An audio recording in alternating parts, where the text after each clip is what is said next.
Bismillahirrahmanirrahim. Assalamualaikum warahmatullahi wabarakatuh. Alhamdulillahirabbil Waalaikumsalam alamin wa bihi warahmatullahi. nasta'in ala umurid dunya waddin. Wassalatu wassalamu ala asrofil anbiya'i wal mursalin wa ala alihi wa sahbihi ajmain. Alhamdulillah kita bisa berjumpa melalui saluran virtual ini, IGTV ya. Semoga ini menjadi media untuk kita saling bersilaturahmi dan belajar bersama, khususnya menjadi penting momentum ini karena memang kita dalam kondisi yang masih mewabahnya pandemi COVID-19, di mana kita bisa melakukan sebuah komunikasi dengan menggunakan berbagai fasilitas teknologi informasi dan komunikasi. Nah, ini juga kita manfaatkan juga untuk hal-hal berbagi ilmu yang mana nanti akan disampaikan oleh narasumber kita, Dr. Iim Ibrahim, Magister Agama. Nah, saya panggilnya Kang Iim aja ya, biar kita menjadi lebih akrab lagi dengan pemirsa. Sebelum kita mulai, Kang Dr. Iim, kita sapa dulu pemirsa kita dari guru, sekolah, madrasah, pesantren, dan bahkan ada dari mahasiswa yang bergabung di dalam saluran kita ini sebagai saluran pembelajaran jarak jauh. Amin, amin. Nah, sebelumnya kita berdoa dulu, semoga kita senantiasa selalu diberikan kesehatan dan kemudahan dalam menjalankan ibadah dan aktivitas kita agar selalu mendapat keberkahan dari Allah Subhanahu wa Ta'ala. Nah, mungkin ini saya ingin memperkenalkan juga Kang Dr. Iim Ibrahim ini salah satu inisiator di komunitas Sekolah Sadar Energi juga. Jadi memang yang mendesain program ini. Jadi kalau ingat desain sekolah hemat energi, diskusi santai dan saintifik, ya pasti tidak bisa dilepaskan dari Dr. Iim Ibrahim. Nah, mungkin seperti itu. Tetapi di luar itu ternyata banyak sekali aktivitas Kang Iim ini. Beliau adalah guru di sekolah Muhammadiyah di Antapani. Nah, ini juga saya tunjukkan ada sebuah buku karya beliau nih, novelnya. Nanti pemirsa virtual ini bisa menemukan dan membeli buku tersebut di penulisan langsung atau bahkan di sekolah Muhammadiyah maupun di Universitas Muhammadiyah. Nah, saya kenalkan lagi, Kang Iim ini juga dosen di Fakultas Ilmu-Ilmu Keislaman ya, di Universitas Muhammadiyah Bandung di Soekarno-Hatta. Nah, beliau juga aktif di sekolah yang dirintisnya, Ketua Yayasan Mutiara Embun Pagi di Ibun. Mohon dikoreksi nanti Kang Iim kalau ada yang kurang tepat dari yang saya coba sampaikan. Di samping itu berbagai aktivitas lainnya, Kang Iim ini sering menyampaikan dakwah-dakwah melalui berbagai saluran ya. Karena memang sekarang ini di masa pandemi, maka beliau memanfaatkan dakwahnya tersebut menggunakan saluran-saluran virtual seperti di Zoom, di Instagram seperti kita yang lakukan hari ini, dan di menggunakan ini saluran-saluran seperti Facebook, dan aktif menulis di berbagai media massa maupun media daring yang tulisannya nanti Bapak Ibu dan teman-teman guru bisa menemukan di berbagai media. Di samping di buku ini yang saya sudah coba perlihatkan, bukunya tersebut berjudul Ku Yakinkan Kau Tersenyum. Nah, mungkin ini perkenalan dari saya sebagai host pada acara kita kali ini. Langsung kita ikuti saja diskusi nanti dengan Kang Iim sebagai salah satu inisiator juga di komunitas Sekolah Sadar Energi. Nah, sebelum kita memasuki diskusi panjang lebar nanti Kang Iim, nanti kita santai saja ya. Dan di sini saya ingin memberikan sebuah pertanyaan untuk mengetahui pernyataan singkat dari Kang Iim. Nah, yang saya coba tanyakan, apakah inovasi pendidikan Islam ini memang efektif untuk meningkatkan pembelajaran di sekolah, madrasah ataupun pesantren? Bisa disampaikan Kang Im pernyataan singkatnya sebelum nanti kita gali dari sebuah pernyataan singkat menjadi tesis statement Kang Im. Saya persilahkan. Ya, baik. Bismillahirrahmanirrahim. Assalamualaikum warahmatullahi wabarakatuh. Baik. Dengan pertanyaan pertama tadi, apakah inovasi pendidikan dikatakan efektif? Tentu saja efektif. Bahkan dalam sebuah tulisan yang saya coba tuliskan di jurnal, salah satu jurnal nasional, Sinta, saya tuliskan inovasi sebagai salah satu solusi. Inovasi sebagai solusi masalah pendidikan, Pak Dr. Rahmatullah. Karena dengan inovasi tersebut, masalah-masalah yang terdapat baik di sekolah, di keluarga, di lingkungan masyarakat, maka dapat terselesaikan. Jadi inovasi ialah solusi tepat untuk menyelesaikan berbagai masalah pendidikan. Ya, itu singkatnya mungkin. Oke, baik.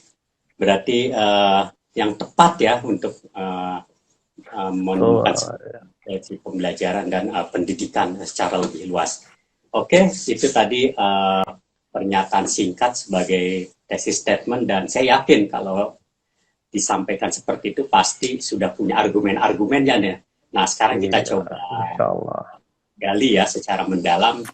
Nah, ini yang menarik, pertanyaan pertama dari 4 pertanyaan yang saya coba ajukan kepada Kang Iim. Nah, ini kan Kang Iim menelurkan sebuah istilah inovasi ada di belakangnya ada pendidikan Islaminya nih. Nah, sementara yang sering diungkapkan oleh orang kan para ahli misalkan inovasi pendidikan saja. Nah, ini ada Islaminya di belakang. Nah, bisa diceritakan panjang lebar dengan konsep inovasi pendidikan Islami. Saya persilakan, Kang Im. Inovasi pendidikan memang sudah sangat umum sekali gitu ya, di mana-mana dunia pendidikan pasti mengusung konsep untuk meraih sebuah perubahan dan meraih satu kesuksesan. Pasti mereka mengedepankan atau mengusung inovasi yang menjadi senjatanya lah. Dengan inovasi-inovasi pendidikannya, maka sekolahnya akan tetap menjadi sekolah yang terbaik dan selalu terbarukan gitu ya. Nah, saya di sini menambahkan satu kata Islami ya. Kenapa? Karena di lapangan didapatkan banyak sekali inovasi-inovasi itu yang ternyata melanggar ketentuan, tidak sesuai dengan keharusan. Kita kan berniat baik, tapi melakukan pembaharuan dengan tidak karuan, melakukan kreativitas tanpa memperhatikan batas, itu tidak baik juga. Nah, sebagai penggagas pendidikan Islam, maka penting bagi kami ya, para penggagas pendidikan Islam, inovasi pendidikan Islam, untuk menghadirkan batasan-batasan dan juga panduan sebenarnya seharusnya seperti apa kita berinovasi, relnya lah harus jelas. Karena inovasi itu sudah jelas sekali gitu ya. Banyak orang anggap bahwa inovasi itu dari barat ya. Bahkan tokoh mbah gitu ya. Mbah dari inovasi itu kan Fred Roger ya. Tahun 63 sama 83 itu mengusung ada inovasi pendidikan, mbahnya beliau ini gitu ya. Tapi bahkan sebetulnya jauh-jauh dari itu ayat Al-Quran dan Al-Hadis sudah banyak yang menganjurkan, bahkan memerintahkan kepada kita semua untuk berinovasi. Nah, jadi kenapa di sana saya mengusung tambahan satu kata Islami gitu ya. Jadi agar inovasi-inovasi yang kita kedepankan untuk memperbaiki sistem pendidikan, untuk mengatasi permasalahan-permasalahan, untuk melakukan percepatan-percepatan, untuk selalu terbarukan, itu dibingkai ya dengan Islam. Kalau istilah Win Bandungnya mah wahyu memandu ilmu ya. Jadi inovasinya itu terpandu dengan wahyu. Jadi jangan sembarangan, jangan terlalu jauh tanpa memperhatikan ketentuan-ketentuan Islam, ketentuan Al-Quran dan Hadis. Itu mungkin Pak Dr. Rahmat. Ya, artinya dalam Islam pun itu bukan sesuatu yang baru ya, artinya ya, walaupun istilah inovasi itu datangnya dari Barat, tetapi memang kalau dikaji dari ilmu-ilmu keislaman itu ada akarnya ya, bisa disampaikan Taim. Ini yang memprihatinkan. Ini yang memprihatinkan Pak Dokter. Banyak gitu ya teori-teori Barat itu gitu ya, yang bahkan kita banyak mengagung-agungkan teori Barat, yang misalnya tadi inovasi pendidikan Rogers, kemudian ada juga analisis kebijakan pendidikan itu Willem Dunn gitu. Padahal kalau ditelusuri lebih jauh gitu ya, Islam lebih dahulu. Kan mereka hanya tahun 63, tahun 85, tahun 75, begini gagasan-gagasan mereka. Sedangkan kan ayat Al-Quran sudah 14 abad yang lalu gitu ya. Sebagai contoh lah, tentang inovasi pendidikan, Allah Subhanahu wa taala menggariskan banyak sekali ayat-ayat Al-Qur'an di sana. Salah satunya bisa kita kutip di surah Ali Imran 190 191. A'udzubillahi minasyaitonirrajim. Ini penting nih, wahyu memandu ilmu ya. Walillahi mulkus samawati wal ar wa ikhtilafil laili wan nahar la ayatil liulil albab. Alladzina yadhkurunallaha qiyaman wa qu'udan wa 'ala junubihim wa yatafakkaruna fi khalqis samawati wal ardh. Ya. Rabbana ma khalaqta hadza batila subhanaka faqina azabannar. Jadi perintah Allah, ayo berpikir, wahai orang-orang yang berpikir, wahai ulul albab, jangan tinggal diam saja. Kita harus kreatif, kita harus menyelesaikan berbagai permasalahan. Kita harus terus melakukan perbaikan-perbaikan. Jangan sampai permasalahan-permasalahan di hadapan kita didiamkan begitu saja.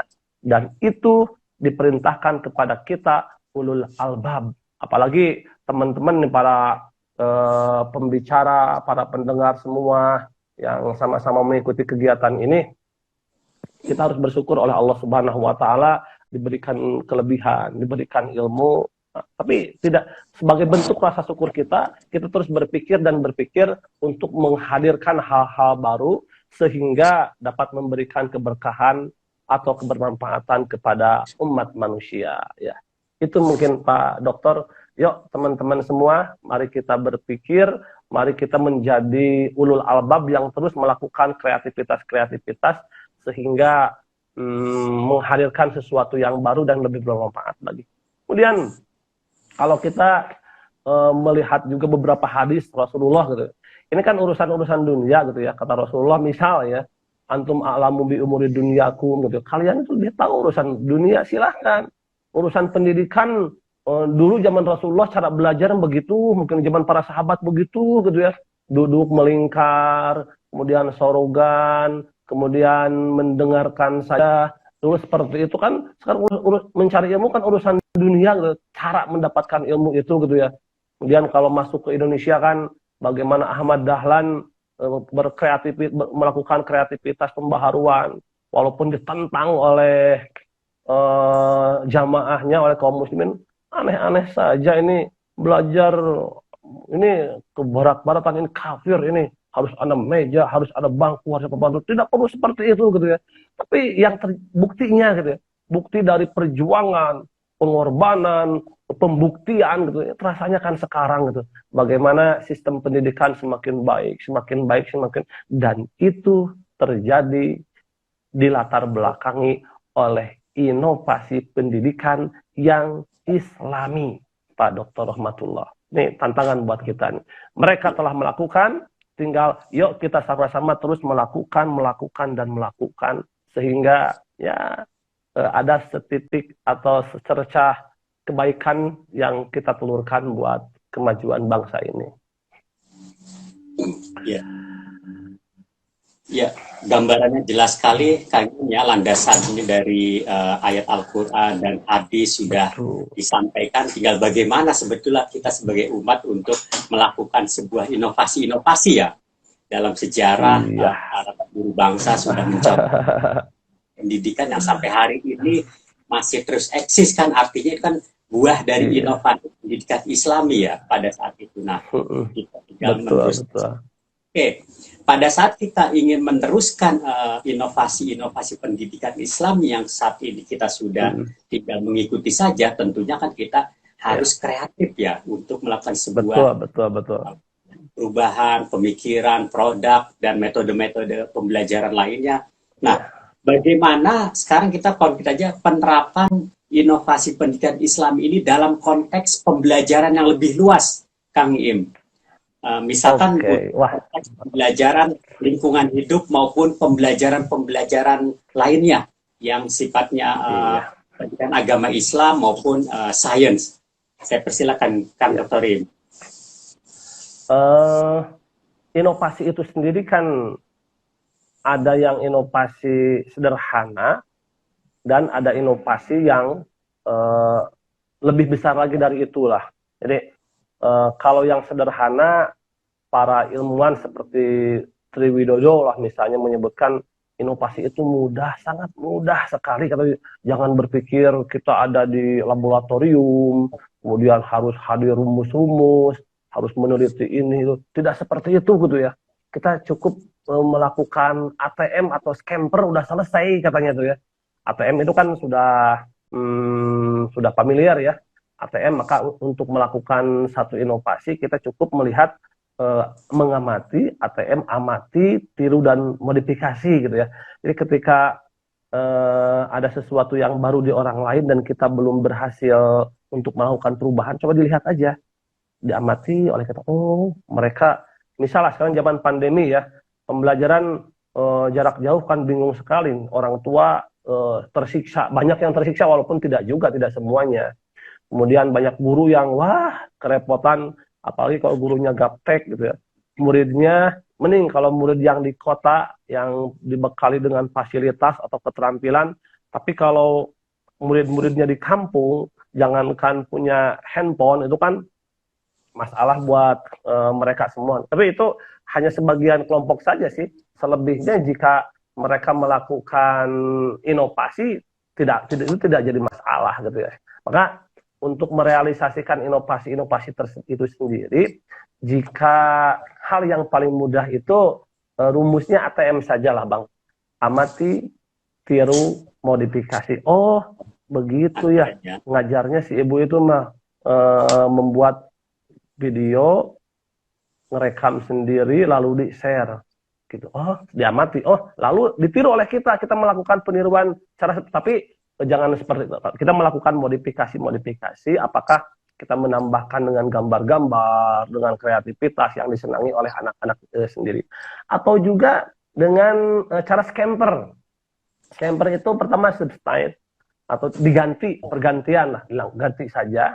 Kemudian bisa juga combine, kita melakukan penggabungan, digabungkan, atau adopt, kita melakukan adopsi, bisa juga modif atau modifikasi, menambahkan atau mengurangi, bisa juga put to other use, kita itu menggunakan dalam bentuk yang lain. Oh itu mah pakai WhatsApp, ini pakai Telegram. Oh itu mah Zoom, saya Google Meet gitu ya. Jadi put to other use dengan yang lain gitu ya. Atau juga modif, menambahkan atau mengurangi, atau juga eliminate. Eliminate menghapus, udah deh, dibuang saja, ini kurang efektif nih. Kalau di kota sih bisa dengan cara seperti ini, dengan video, dengan langsung. Kalau di kampung nggak mungkin diterapkan, dipaksakan seperti ini. Dengan video nanti kehabisan kuota segala macam, cukup suara saja deh. Jadi di eliminate itu silahkan saja.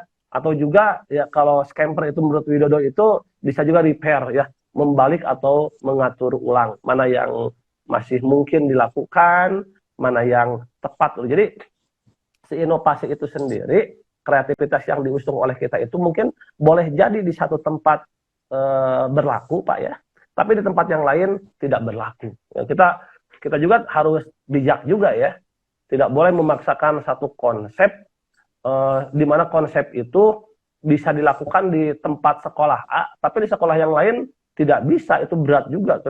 Harus dilihat kan SDM-nya dan yang lain-lainnya, kita nggak bisa juga memaksakan.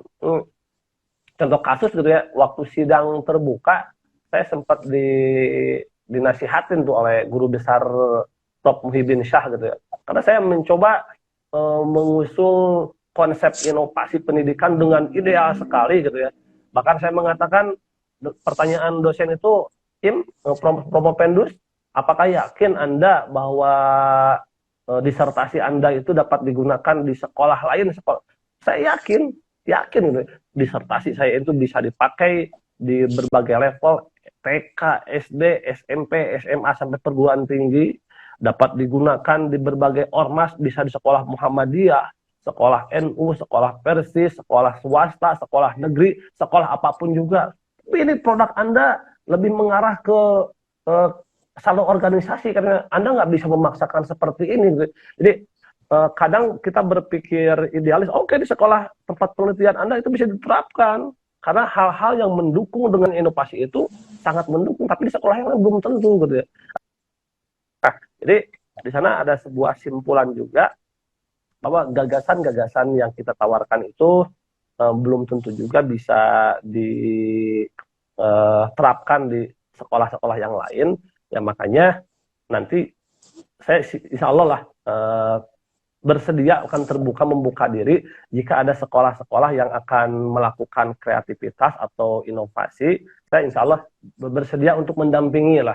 Jadi menyesuaikan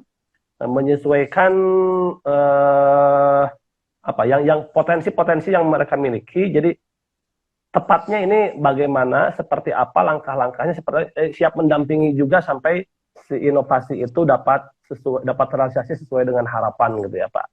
Itu mungkin Pak ya.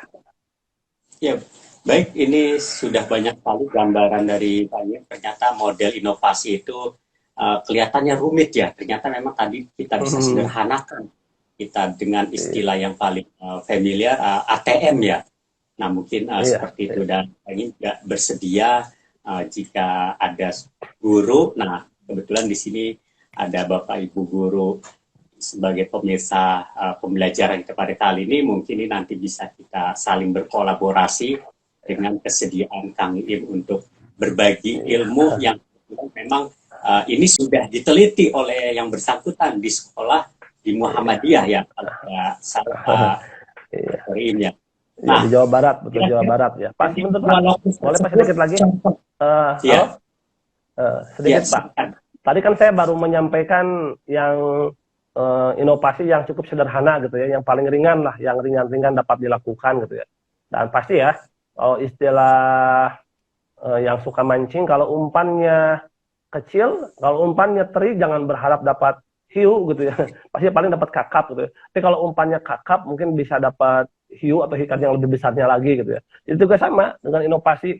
Kalau inovasinya hal-hal kecil yang sederhana, bisa berupa ide, bisa berupa praktik, bisa pembaharuan, perubahan. Itu mungkin yang sederhana bisa dengan pendekatan ATM atau scamper tadi gitu ya. Nah, berbeda dengan inovasi yang besar, Pak. Jadi kan kalau inovasi yang besar, dengan inovasi yang besar, maka hasil yang diharapkannya pun, dampak yang akan diperolehnya pun pasti akan besar lagi. Itu sudah hukum alam itu ya. Jadi kalau teori jualan itu modal serendah-rendahnya, keuntungan sebesar-besarnya. Itu kan teori ekonomi gitu ya. Tapi kalau untuk inovasi pendidikan, kalau yang sederhana bisa dengan ATM atau scamper, tapi kalau inovasinya itu besar, sekolah itu ingin melakukan, bukan ingin berjalan, ingin berlari, tapi ingin loncatan lah. Kok ke sekolahnya begitu-begitu saja sih? Ya berjalan, perubahan. Itu kan jalan gitu ya, bisa dengan ATM scamper. Tapi kalau sekolah tersebut ingin melakukan loncatan jauh sehingga bisa mengejar ketertinggalan atau sejajar dengan sekolah-sekolah yang besar, maka setidaknya ada sintak yang harus diperhatikan Pak dalam inovasi itu sendiri. Pertama gitu ya, alangkah lebih baiknya atau merupakan standar lah ini buat para pelaku inovasi menentukan terlebih dahulu tujuan. Ya, tujuannya apa sih? Ini sudah ditentukan juga dalam Al-Quran gitu ya, harus jelas sekali gitu ya. Kemudian setelah tujuannya jelas, aku ingin sekolah kami ini tuh ingin meraih akreditasi apa lah misalnya, atau secara kualitas bisa sejajar dengan apa, atau jumlah siswa mau banyak seperti apa, atau kualitas guru mau seperti apa, bagaimana gitu. Jadi tentukan dulu tujuan. Ini sintak nih bagi inovasi yang besar, Pak ya. Beda dengan inovasi yang kecil, mungkin tidak seperti ini. Setelah tujuannya jelas, maka diturunkan ke program-program. Jadi untuk meraih itu programnya apa saja sih? Oh, untuk guru berkualitas, maka ada beberapa langkah-langkah, misalnya melakukan pelatihan-pelatihan, pembinaan-pembinaan, kemudian melakukan menyekolahkan guru dan lain-lain bisa dilakukan lah. Ini Bapak Dr. Rahmat yang terbiasa melakukan pembinaan SDM ya.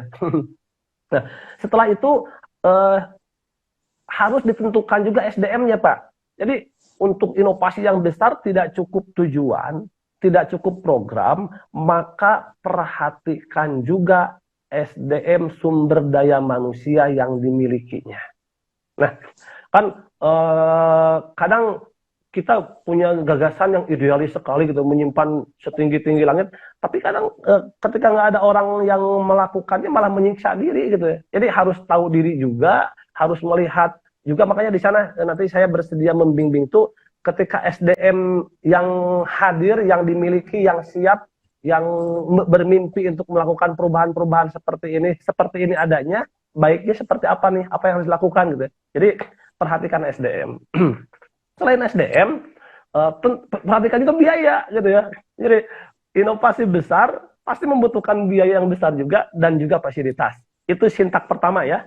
Sintaknya ada sampai 5. Pertama, tentukan tujuan, tentukan program-program untuk meraih tujuan tersebut, perhatikan SDM, inventarisir SDM yang dimiliki, kualifikasi mereka seperti apa, kualitas kompetensinya, karakternya juga nih.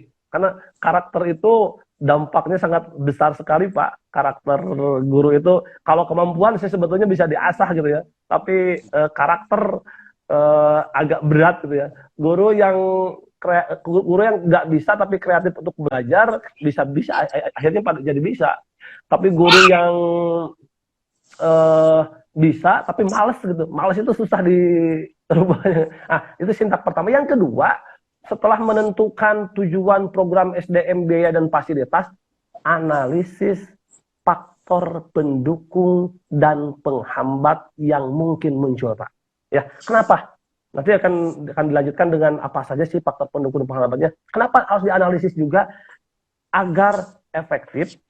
Kemudian dengan dianalisis itu meminimalisir waktu yang berjalan lama, mengurangi beban, menghemat biaya juga, kemudian bisa percepatan bisa lebih cepat yang lagi dengan dianalisis faktor pendukung dan penghambatnya. Itu yang kedua. Yang ketiga, coba pilih strategi yang tepat. Nah, untuk melaksanakan itu nggak cukup ada biaya, ada SDM, ada program, tahu pendukung, pengalaman, tapi strategi ini hal yang sangat prinsip sekali, strategi ini, Pak. Nah, strategi itu kalau melihat beberapa rujukan dari program inovasi pendidikan, setidaknya ada 4 strategi ya. Pertama, fasilitatif. Nanti silakan disesuaikan, makanya ya disesuaikan. Yang kedua, pendidikan. Yang ketiga, bujukan. Yang keempat, paksaan. Itu ya. Jadi gini, kalau teman-teman yang hadir di sini atau yang menyaksikan siaran ini sebagai kepala sekolah lah, maka untuk terjadinya inovasi pendidikan dengan efektif, maka bagaimana caranya guru-guru itu dapat berkreasi, muridnya dapat berkreasi, berinovasi. Kalau mereka itu kreatif, kalau guru-guru, siswa, orang tua kreatif, gitu ya, kreatif, semangat, rajin, ingin melakukan perubahan, maka cukup gunakan strategi fasilitatif. Berfasilitas mereka, silahkan. Jadi kita mendukung, senang gitu.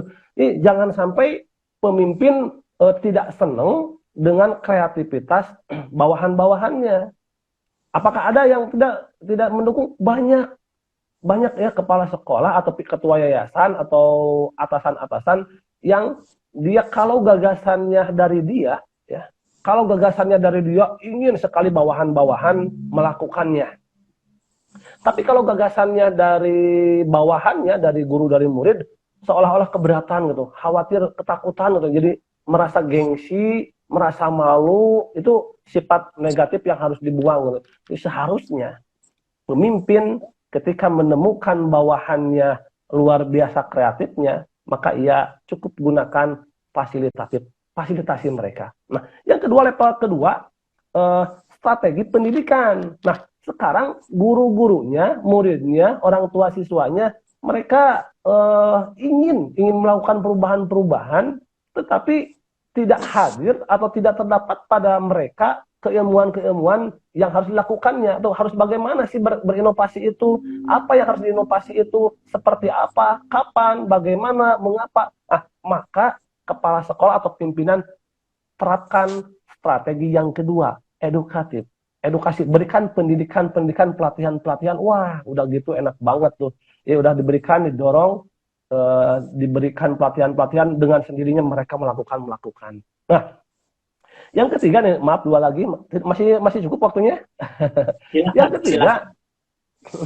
Yang ketiga, jika ternyata di sekolah yang Bapak Ibu pimpin atau Bapak Ibu guru yang ternyata murid-muridnya yang ada di kelas Bapak Ibu itu ternyata kurang kreativitas, kurang keilmuan, maka gunakan strategi yang ketiga, yaitu bujukan. Bujuk mereka, berikan motivasi mereka untuk, bahkan, tapi mohon maaf nih, kalau dulu kan teori-teori lama untuk mengembangkan kreativitas orang-orang yang dipimpin itu, dulu kan ada istilah reward and punishment, Pak ya. Jadi murid atau guru yang malas diberikan punishment gitu ya. Wah, udah keluarkan, udah dimarahi, udah disanksi, udah dikurangi gajinya, udah ini gitu. Kemudian bagi guru yang kreatif, bagi guru yang bagus, itu diberikan reward, hadiah-hadiah. Untuk di abad 2021 itu masih berlaku sih ya, tapi presentasi yang sekarang harus ada pergeseran, bukan lagi reward and punishment, tapi yang lebih tepat ialah dukungan dari pemimpin, kehadiran, kita membujuk, kita mengarahkan, kita memotivasi, kita memberikan contoh. Bahkan jangan sampai kepala sekolah, ayo dong menulis, dianya nggak pernah menulis. Ayo dong tuh liatin sekolah-sekolah yang lain banyak karya-karyanya, videonya, dia nggak pernah membuat gitu. Tidak tepat sekali gitu ya. Kayak kita mungkin Pak Dr. Nur Rahmat, kita banyak menganjurkan kepada guru, kepada para mahasiswa untuk menulis. Kita harus ada produk, kita harus terus menulis gitu ya. Alhamdulillah kita pun berupaya memberikan contoh ya. Kita menulis di jurnal, kita menulis di koran, kita menulis di website, dan itu harus kita lakukan. Jadi jangan sampai menyuruh, reward punishment tanpa dia memberikan contoh. Berikan contoh, berikan dukungan gitu ya. Berikan peneladanan, kalau istilah pendidikan, memberikan peneladanan gitu ya. Kemudian maka dengan diberikan dukungan, diberikan bujukan, akan muncul kreativitas dari orang-orang yang kita pimpin. Nah, terakhir, bagaimana kalau kreativitas nggak ada, ilmu nggak ada, sudah dibujuk susah, nggak ada motivasi apapun, maka gunakan cara yang terakhir, yaitu strategi paksaan. Nah, makanya misalnya kalau saya baca satu buku menarik sekali nih, ada buku judulnya itu Zero to Hero ya. Zero to Hero. Di sana ada statement nih, big is powerful, medium is wonderful, small is beautiful gitu ya. Jadi big is powerful. Jadi yang besar, kekuatan yang besar bagi para pemimpin, memiliki kekuatan, memiliki hak, memiliki kewenangan untuk melakukan perubahan, memaksa. Di sini mungkin barulah yang namanya punishment bisa diterapkan di sini jika betul-betul yang dipimpin mau diajak kepala sekolah teh mau lari ini tuh, mau ada perubahan-perubahan, mau ada kemajuan buat sekolah, mau loncatan-loncatan, tapi yang dipimpinnya nggak ada kreativitas sekali, paksa mereka gitu ya, paksakan strategi yang terakhir ini nih, tepat gitu ya. Kemudian, bagaimana kalau pertengahan ya, medium is wonderful, cobalah dengan cara yang elegan gitu ya, dan jika saja small merasa kecil, small is beautiful, walaupun aku ini seorang murid, walaupun nggak diperhatikan oleh gurunya, ataupun aku guru tidak pernah diperhatikan oleh kepala sekolah, tapi aku tetap ingin melakukan perubahan-perubahan untuk kebaikan-kebaikan itu sendiri. Small is beautiful. Tak peduli posisi aku apa, tak peduli kreativitas aku apa, yang jelas di sana sebuah keberhasilan ternampak satu sisi di mana kami berkontribusi atas pembaharuan itu sendiri, Pak Dr. Rahmatullah. Jadi kalau untuk sekali lagi kembali lagi, jadi untuk inovasi yang sederhana, yang biasa-biasa cukup ATM scamper, tapi kalau inovasinya sangat besar, maka ada sintak yang harus diperhatikan oleh Bapak Ibu semua. Dan terakhir, belum terakhir nih, yang sintak yang ketiganya melalui setiap tahapan-tahapan. Ya, jadi jangan inovasi langsung aja begitu saja gitu ya. Nah, itu ada tahapan-tahapannya. Kalau kita melihat pendekatan manajemen lah, ya, PDCA ya, plan, do, check, action gitu ya. Atau juga kalau melihat tahapan-tahapan yang disajikan pemerintah, ada tahap awal, tahap inti, tahap akhir, itu harus disiapkan oleh para pelaku inovasi. Jadi, kalau kita mau melakukan yang besar ini, bagusnya gimana dulu nih? Apakah izin dulu ke kepala sekolah, atau nyiapkan modal, atau nyiapkan program, apa ya? Tahap awal tuh. Siapkan dulu SDM, fasilitasnya apa aja. Masuk ke tahap inti, lakukan. Kemudian tahap akhirnya bagaimana hasil ending dari inovasi yang kita lakukan. Karena tidak semua inovasi dapat berhasil, tidak semua juga, gitu ya. Nah, kemudian terakhir sintak yang saya tawarkan ke teman-teman semua, lakukan evaluasi. Jangan sampai satu gagasan, satu aktivitas, satu inovasi yang kita tidak dilakukan tanpa adanya inovasi dan tindak lanjut gitu ya. Kadang di sekolah, maaf ya, kadang di sekolah pengalaman Bapak mengajar di sekolah dari tahun 2002 sampai 2020, 18 tahun Bapak di sekolah. Kalau sekarang udah tidak di sekolah Pak, saya fokus di kampus dan mengelola yayasan. Ini kadang guru kalau ujian sekolah itu ya, pra COVID ini gitu ya, oleh kepala sekolah atau oleh pengawas, diharus kalau mau UAS membuat kisi-kisi soal, kemudian membuat butir soal, membuat soal, kunci jawaban, kemudian setelah itu anak-anak ikut ujian. Udah ujian, silahkan dianalisis, betul berapa, salah berapa, soal yang mana, udah gitu disimpan aja. Aduh gitu. Jadi sangat salah sekali, sayang sekali. Jadi bagaimana akan melakukan perbaikan-perbaikan ke depannya jika tidak dilakukan evaluasi dan juga tindak lanjut. Ini bisa dikatakan kezaliman ya.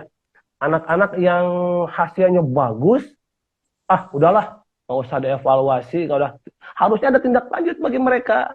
Dan itu akan menjadi kebanggaan bagi sekolah itu sendiri. Ketika dalam satu kelas ada 30 siswa, 10 siswa luar biasa bagus, 10 siswa sedang, 10 siswa kurang.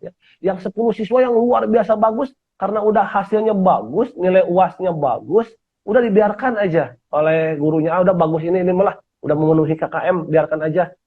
Itu dosa tuh, salah guru. Bagusnya mah dipikirkan bagaimana si siswa ini harus lebih baik lagi, harus menjadi etalase sekolah, dan dilihat oleh sekolah-sekolah yang lain, itu bisa diberikan tambahan-tambahan. Sebaliknya bagi siswa-siswa yang kurang, kadang diberikan tuh remedia, diberikan tugas, itu apakah itu efektif atau tidak gitu ya. Itu harus dievaluasi, karena ini terjadi berulang dan berulang. Jangan sampai seperti itu gitu. Dan kalau evaluasinya benar dilakukan, kita juga kan tidak bisa memaksakan burung bisa berenang ya, atau ikan bisa terbang. Tidak bisa juga kita memaksakan seperti itu. Boleh jadi dia kurang di bidang matematik misalnya. Emang karena dia kurang di matematik, kita tidak bisa memaksakan anak itu untuk terus mengulang kursus matematik, kursus. Tidak bisa seperti itu juga. Boleh jadilah dia matematiknya kurang gitu ya. Tapi di bidang yang lain, bidang public speaking, di bidang olahraga, di bidang seni, bisa coba lebih bijak juga seorang guru dalam melakukan evaluasi dan tindak lanjut bagi siswa itu sendiri. Ya, itu mungkin Pak Dokter. Iya, Kang Dokter nih banyak sekali ilmu-ilmu yang sudah diberikan nih. Ternyata konteksnya harus kita lihat ya. Kalau kita yang sederhana mungkin ATM cukup ya. Kalau ingin yang Iya, hasilnya lebih besar tentunya sintaknya itu menjadi panjang ya. Prosedurnya menjadi panjang betul. ya. Dengan berbagai strategi tadi mulai dari yang sifatnya luas sampai yang sifatnya harus kita dikte dengan sebuah paksaan. Nah mungkin seperti itu. Ya, Nah ini menarik apa yang sudah disampaikan karena memang Kang Im ini penelitian disertasinya memang di bidang inovasi pendidikan Islam. Jadi betul. sebenarnya itu pertanyaan-pertanyaan berikut yang saya akan coba sampaikan, tetapi karena sudah dijawab dengan deras sekali alirannya, jadi air yang dituangkan dari atas sudah kena semua. Nah, oleh karena itu saya tidak akan menanyakan lebih lanjut lagi. Tetapi yang saya ingin tanyakan, bagaimana contoh konkretnya gitu, agar nanti mudah diterapkan oleh guru-guru yang mengikuti siaran pembelajaran jarak jauh kita ini. Misalkan dalam pembelajaran di kelas atau di luar kelas, atau yang sifatnya lebih luas di lingkungan masyarakat, di masjid, dan lain-lainnya. Kira-kira Betul. seperti Wah, apa? ini nih lebih ke praktis ya. Lebih ke praktis ya. Dan ini mungkin yang harus diperhatikan oleh kita semua, karena tidak ada produk besar kecuali dimulai dari yang kecil. Tidak ada karya besar kecuali dimulai dari karya-karya kecil. Jangan berpikir bahwa, aduh malu cuman mengerjakan itu, cuman berkreasi itu, malu masa gitu-gitu aja. Tidak ada pencapaian besar tanpa melalui yang kecil. Pak Dr. Rahmatullah juga menulis banyak jurnal, menulis buku, itu diawali dengan menulis artikel-artikel, menulis kecil-kecil gitu ya. Kemudian pada akhirnya menjadi disertasi gitu kan ya.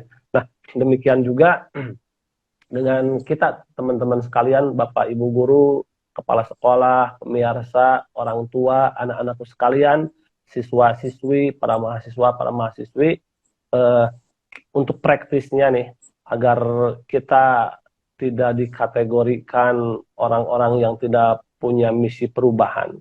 Memulai hal-hal kecil untuk perubahan-perubahan. Islaminya dulu nih sebelum ke praktisnya. Kiai Gontor menyebutkan, berpesan kepada para santrinya. Taharuk, taharuk, taharuk. Lianna fil harokati barokah. Taharuk, bergerak, bergerak, bergerak. Karena dalam pergerakan itu penuh dengan keberkahan. Satu itu. Jadi, guru, para pendidik, termasuk saya juga, jangan pernah puas dengan apa yang kita lakukan sekarang ini. Kita memaksakan, Bapak memberikan contoh di inilah, di COVID-19 ini. Kita mengajar kepada anak dari awal semester sampai akhir gitu terus. Aduh, kasihan anak-anak. Seperti Bapak Ibu lah, kalau makan tiap hari tempe terus, tahu, kasihan gitu ya. Nah, di sana coba kita berkreasi yang sederhana dengan ATM Scamper itu gitu ya. Kalau biasa ngajarnya itu medianya hanya berupa WhatsApp saja, atau Telegram saja, atau Zoom saja, atau Google Meet saja gitu. Itu kan membosankan juga gitu ya. Bahkan lebih idealnya lagi, Pak, kita mencoba membuka diri untuk meminta kepada anak-anak, kepada murid-murid yang kita ajar, memberikan gagasan-gagasan baru. Seperti apa nih kita? Mau seperti apa nih belajarnya kita nih? Tapi core-nya tidak lepas gitu ya. Nah, di sana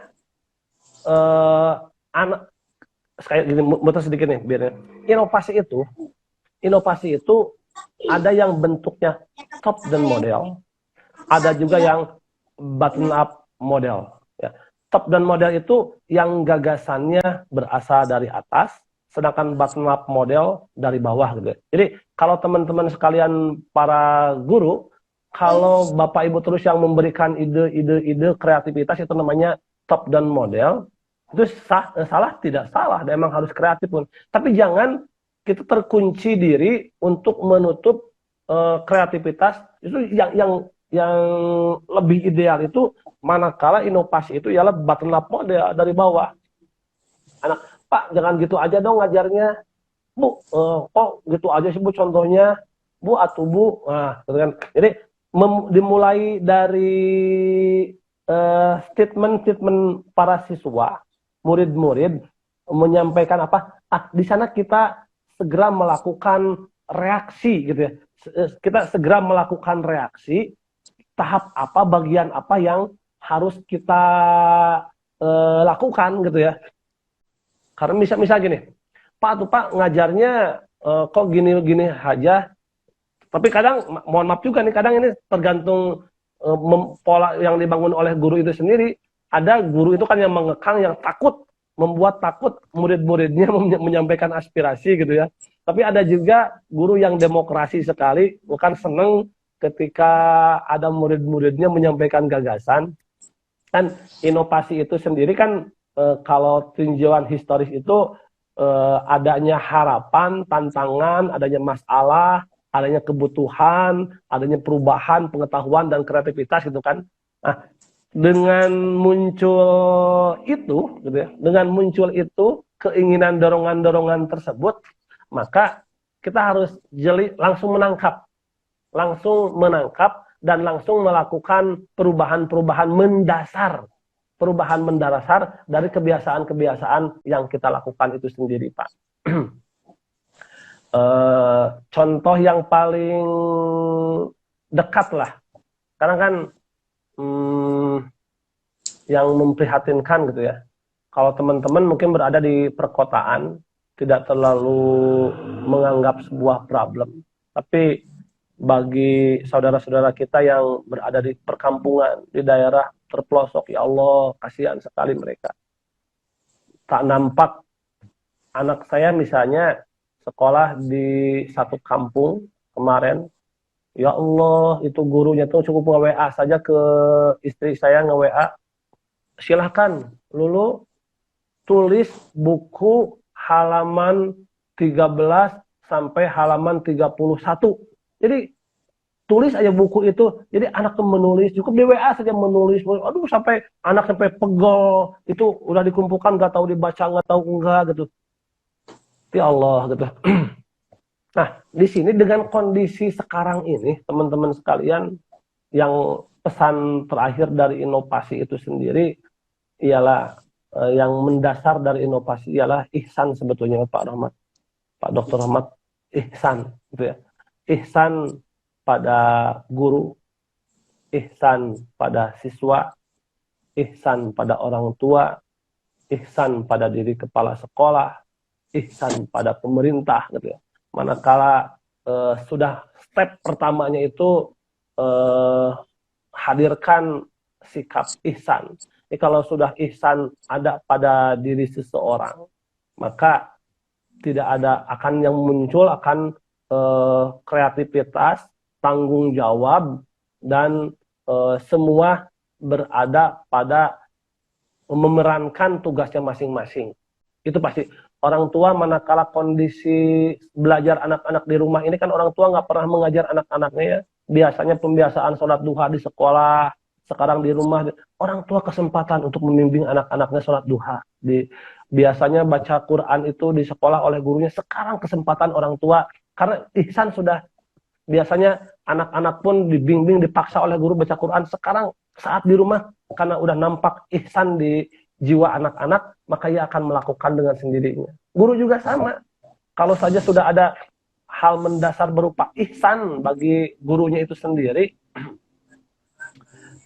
ia akan sadar bahwa ada atau tidak, corona ataupun bukan, anak-anak di rumah ataupun di sekolah, maka ia akan punya rasa tanggung jawab untuk tetap mengajarkan kepada murid-murid itu, tidak seenaknya menyuruh, menugaskan, memarahi, tidak seperti itu, tapi ia akan hadir bahwa dirinya itu memiliki tanggung jawab.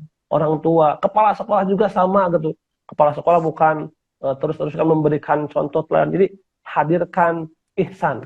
Yang kedua, lakukan hal-hal dari mulai hal-hal yang kecil, masukan-masukan dari siswa-siswa yang tadi yang button up model itu, coba inventarisir, lalu langsung tangkap, jangan biarkan masukan-masukan, keinginan-keinginan mereka terbengkalai, tapi kita langsung mengapresiasi dengan kreativitas. Insya Allah, corona tidak akan, corona hanya akan jenuh, hanya akan menjadi masalah bagi yang terdampaknya itu malas-malasan, Pak.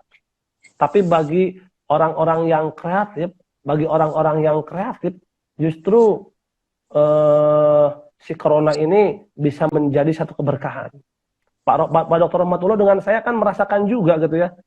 Awal 2020 corona, kemudian kita sama-sama memanfaatkan waktu untuk mengerjakan disertasi kan.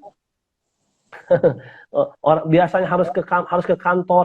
Mungkin kalau tidak ada corona, ke kantor mengerjakan disertasi bisa harus selesai 2 tahun karena programnya 2 tahun. Tapi kita kan challenge become opportunity gitu ya. Tantangan itu dapat kita jadikan sebagai peluang-peluang. Kita memanfaatkan corona ini dengan menulis, mengerjakan disertasi, dan alhamdulillah dapat selesai juga. Dan siswa juga di sana sama gitu. Siswa juga ketika di rumah, setelah menghadirkan rasa ihsan, sentuhan-sentuhan batin, apresiasi, doa tidak tentu saja itu tetap dilakukan, dan juga contoh dari kepala sekolah, dari guru, dari orang tua, maka kreativitas itu dengan sendirinya akan muncul, Pak, sesuai dengan harapan dan keinginannya masing-masing. Sederhana sebetulnya, Bapak. Ya, oke. Berarti tidak mencari kambing hitam ya, karena kondisi pandemi seperti itu kita malah tidak bergerak ya. Justru ini momentum ya untuk melakukan inovasi-inovasi ya. Apalagi bukan saatnya lagi kita saling mencari, bukan menyalahkan pemerintah, bukan menyalahkan orang tua, menyalahkan guru, bukan. Justru semua harus sadar, ini masalah bersama, apalagi yang, wah ini mau konspirasi, wah itu terlalu jahat, itu berpikir seperti itu gitu ya. Walaupun ya silahkan aja kalau yang berpikiran ada konspirasi ini, yang berpikiran seperti itu, tapi fakta-fakta di lapangan sudah terbukti. Jadi bagi kita gitu ya, ini dengan kondisi pandemi ini, kita harus pandai-pandai mencari momentum, memanfaatkan, kemudian jangan sampai juga menjadi alasan untuk tetap berkreasi. Bahkan kita kan berkah dengan, alhamdulillah kan dengan corona ini disertasi bisa selesai kan Pak Dokter ya dengan cepat ya. Di antara teman-teman sekian ratus teman-teman, kita lebih dulu kan, alhamdulillah kan, karena kita menggunakan kesempatan ini. Teman-teman guru juga, murid-murid juga sama. Kalau menghafal Quran, mungkin ya, beres-beres rumah. Kalau dengan berangkat ke sekolah, di sekolah orang 10 siswa, 20 siswa sama 1 orang guru. Di rumah dengan waktu lebih leluasa, ada orang tua, ada fasilitas gitu ya, bisa melakukannya insya Allah ya. Insya Allah dengan inovasi pendidikan Islami ini, permasalahan-permasalahan, kondisi-kondisi, tantangan-tantangan yang ada di hadapan kita akan dengan mudah diselesaikan. Inovasi pendidikan Islami ya. Tapi tetap Jangan sampai inovasi yang kita lakukan ini melanggar ketentuan. Misalnya berlaku mudah main kopas gitu ya. Ah, biar cepat kopas aja copy paste, atau juga teknik gitu ya.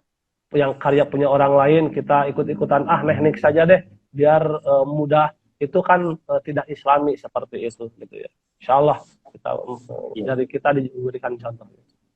ya oke nih, sudah banyak sekali Kang Dr. Im tadi sudah memberikan sampai dengan yang sifatnya praktis dan sederhana.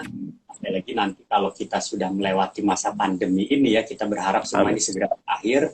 Tentunya itu akan menjadi karya yang memang kita pernah membuat karya di masa pandemi, inovasi di masa pandemi kan jadi lebih Betul. berkesan lagi. Iya, iya, iya.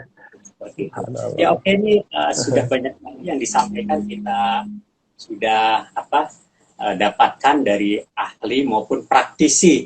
Kalau udah ahli di bidang teori, tapi juga praktisi yang sudah merasakan langsung pahit manisnya di lapangan, artinya itu sudah nyata ya, sudah dibuktikan. Amin. Semoga ini nanti bisa menjadi masukan bagi Bapak Ibu guru dari sekolah, madrasah dan pesantren yang mengikuti pembelajaran jarak jauh yang disajikan dalam sebuah program desain sekolah hemat energi. Nah, Betul. satu lagi saya ingin sampaikan juga kepada Bapak Ibu guru, di sini ada buku. Nanti Kang Im bisa menceritakan sedikit ini novel tentang apa sih? Sekalian promosi juga ini. Silakan Kang Im. Ya Allah, itu juga sama tuh. Saya Saya perkenalkan.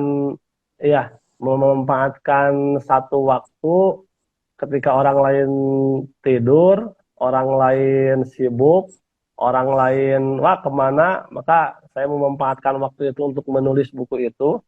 Dan itu sebuah novel tentang perjalanan hidup seorang tenaga medis dalam menangani berbagai permasalahan.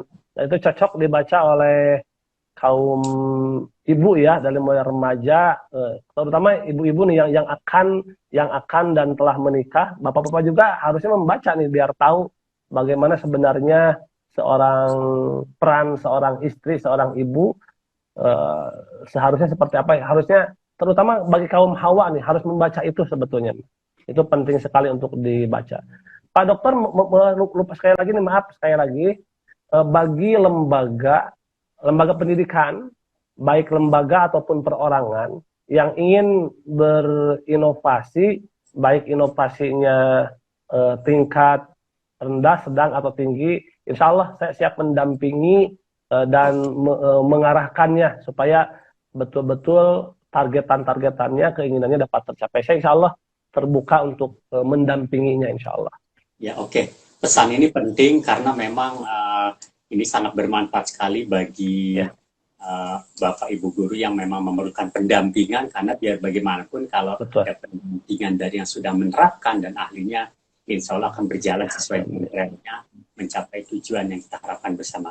Baik, itu Ya. yang sudah disampaikan dari mulai pukul 13 dan sekarang sudah mulai mencapai waktu jam 14 lewat 8 menit, artinya pembicaraan mengalir begitu saja walaupun sudah 1 jam, dan semoga ini menjadi pahala untuk Kang Iim dan kita semua selaku Kita pendengar, semua, amin. menjadi ibadah. Akhirnya kita undur diri dulu ya dari kegiatan kita ini untuk memberikan kesempatan kepada Bapak Ibu guru beraktivitas lainnya, dan kita juga mengucapkan terima kasih kepada Kang Dr. Im ini sebagai narasumber dan juga yang mendesain program desain sekolah hemat energi ini. Semoga nanti ke depan bisa teruskan lagi dengan program-program yang penuh inovasi, karena seperti yang tadi Pak Dr. Im, walaupun sederhana, ini adalah produk sebuah inovasi yang coba kita lakukan di masa pandemi, sehingga nanti hasilnya bisa menjadi kenangan manakala pandemi ini kita berharap segera berakhir. Nah, barangkali itu saja dari saya selaku host yang memandu pembelajaran kita pada kali ini. Saya ucapkan terima kasih. Selalu semuanya ya. Kang Dr. Im, Bapak Ibu Guru semua, dan Sama-sama. pemirsa yang ada di siaran langsung ini. Assalamualaikum warahmatullahi wabarakatuh. Waalaikumsalam warahmatullahi wabarakatuh.